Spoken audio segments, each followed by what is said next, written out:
Bonjour et bienvenue sur cette capsule vidéo où je vais vous parler aujourd'hui de l'épigénétique, de la magie de l'épigénétique. Alors tout le monde bien sûr connaît la génétique, tout le monde sait que nous sommes en tant qu'humains constitués de chaînes d'ADN avec des dizaines de milliers de gènes accrochés et qui vont déterminer qui nous sommes, comment nous sommes, les pathologies que nous avons, la couleur de nos yeux, de nos cheveux, de notre peau, etc. etc. Ça, c'est ce que nous savions et c'est ce que nous étions persuadés de savoir jusqu'au début du XXIe siècle, il y a à peu près une quinzaine d'années en arrière, où des scientifiques ont fait une découverte absolument majeure. Et souvent, les découvertes se font très accidentellement. En l'occurrence, là, c'était dans un hôpital psychiatrique à Boston, où des gens, des psychiatres, se sont rendus compte que un de leurs patients, schizophrène, euh, donc avec une double personnalité, se retrouvait à avoir des caractéristiques physiologiques et de pathologie totalement différents quand il était en patient A et en patient B. En patient A, il avait absolument aucune pathologie, il était tout à fait sain, on va dire, de corps. Je ne dirais pas d'esprit, mais de corps, il était absolument sain. Par contre, des pathologies se mettaient en place systématiquement, la même pathologie se remettait en place dès qu'il devenait patient B, c'est-à-dire en un claquement de doigts. Et dès qu'il redevenait patient A, la pathologie disparaissait. Et ces scientifiques, je ne vais pas dire ces chercheurs, mais ces médecins, ces neuropsychiatres se sont dit, mais comment se fait-ce qu'ils puissent changer comme ça de personnalité juste sur un claquement de doigts et donc surtout de changer de physiologie, c'est-à-dire que tout le corps s'adapte avec des pathologies qui apparaissent qu'il n'y avait pas juste quelques secondes avant. Et donc, ces médecins ont décidé de faire un test ADN à ce patient. Un test ADN, sachant que c'était le même patient, donc il n'y avait aucune raison de faire un test ADN, mais ils l'ont quand même fait et ils se sont rendus compte avec les nouvelles avancées en recherche sur l'ADN que le test ADN, en fait, la chaîne ADN était exactement la même, puisque c'est le marqueur ADN et que c'est notre carte d'identité en quelque sorte. Par contre, que le codage à l'intérieur de cette chaîne était totalement différent. Et là, les chercheurs ont découvert, au début du XXIe siècle, que nous n'avions pas 100% de nos gènes actifs comme nous le pensions avant, qui déterminaient qui nous étions et ce que nous faisions de notre corps et comment nous nous comportions dans le temps. Mais c'était plus que tout le séquençage, on va dire, qu'il y avait entre les gènes actifs et les gènes inactifs. Et les scientifiques ont découvert que approximativement à peu près 80% de nos gènes sont des gènes qui sont endormis, des gènes qui sont inactifs, et que seulement 15 à 20% de nos gènes étaient des gènes actifs. Ces gènes endormis, ces gènes inactifs, les scientifiques les ont appelés le junk DNA, l'ADN poubelle. Et que c'était ces 15-20% de gènes actifs qui déterminaient notre génotype et notre phénotype, c'est-à-dire qui nous étions, les pathologies que nous développions, etc., etc. Et plus que ça, ces scientifiques ont mis en évidence que, en fonction de notre alimentation, en fonction de notre environnement, de nos pensées, etc., nous étions en mesure, en tant qu'humains, de pouvoir désactiver des gènes actifs et réactiver des gènes inactifs. C'est-à-dire de ne pas changer notre codage, ne pas notre chaîne ADN, mais de changer le codage dans notre chaîne d'ADN. Et ça, c'est une véritable révolution scientifique, c'est un véritable miracle sur lequel les scientifiques ont travaillé donc depuis le début du XXIe siècle, ça fait à peu près une quinzaine d'années, pour Joël Drosnet, qui est un célèbre scientifique qui en parle sur les plateaux télé de cette épigénétique, c'est la révolution scientifique des 15 dernières années. Et donc des travaux ont commencé à être mis en place par rapport à cette épigénétique. Alors l'épigénétique, c'est quoi, Kesako? C'est tout simplement l'influence de notre environnement et de notre mode de vie sur notre codage ADN, c'est-à-dire activation, désactivation de nos gènes.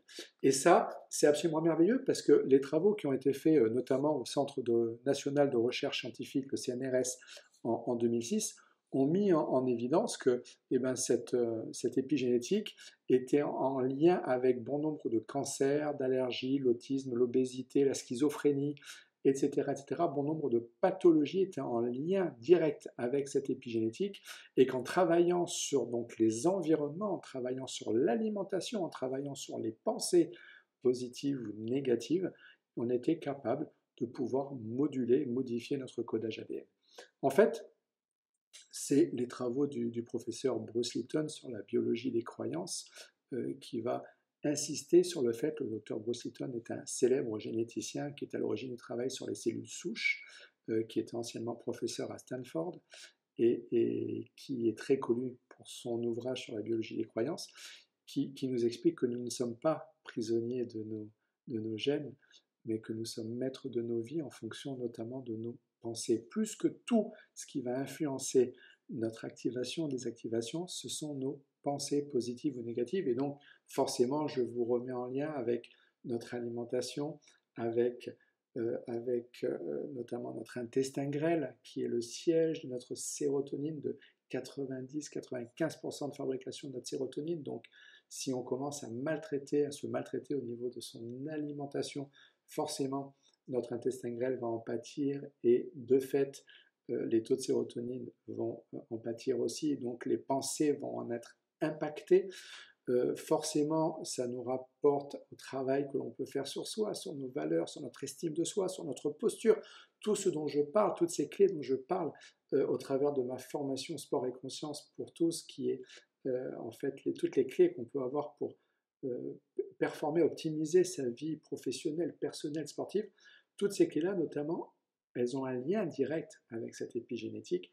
Pourquoi? Parce qu'on peut modifier, et ça c'est une véritable magie à l'heure actuelle, on peut modifier les schémas pathologiques dans lesquels nous sommes ancrés, que ce soit d'un point de vue physiologique, structurel, organique, métabolique, juste au travers de la puissance et de la force de nos pensées en lien avec notre environnement, avec notre estime de soi, avec notre posture, avec notre alimentation, avec tout ça. Et ça, c'est un véritable miracle parce qu'on se rend compte que, comme je le dis très souvent, on peut prendre les rênes de notre vie entre nos mains.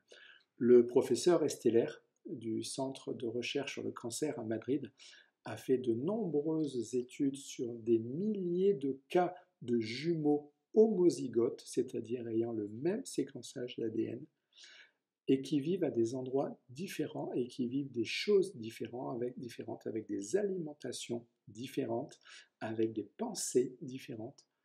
Et le professeur Esteller et ses équipes se sont rendus compte que ces jumeaux, qui pourtant sont des jumeaux homozygotes, développaient des pathologies différentes. Pourquoi? Parce qu'ils n'avaient pas le même environnement, les mêmes courants de pensée, etc. etc.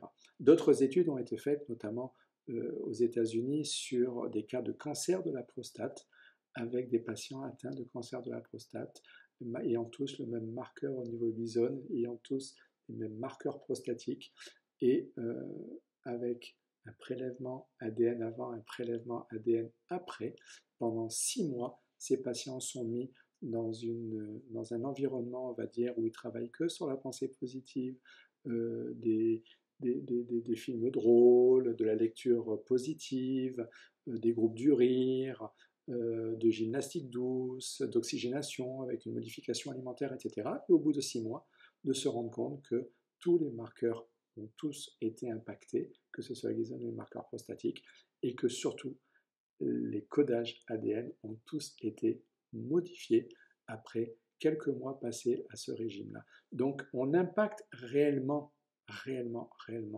au plus profond de notre être, au plus profond de nos cellules, dès que l'on modifie nos pensées, dès que l'on modifie notre alimentation, dès qu'on modifie notre environnement, notre réseau social, etc., notre estime de soi, notre posture.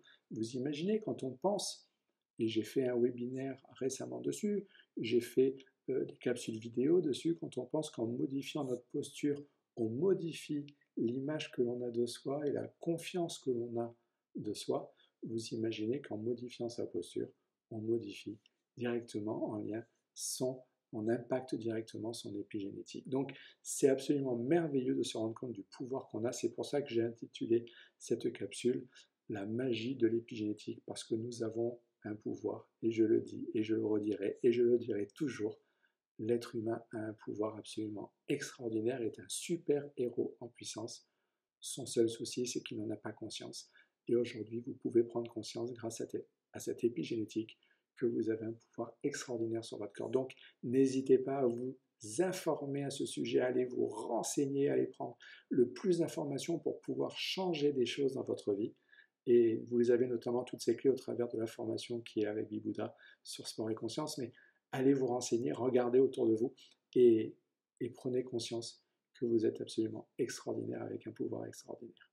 Je vous dis à tout bientôt pour une prochaine capsule. Ciao, ciao.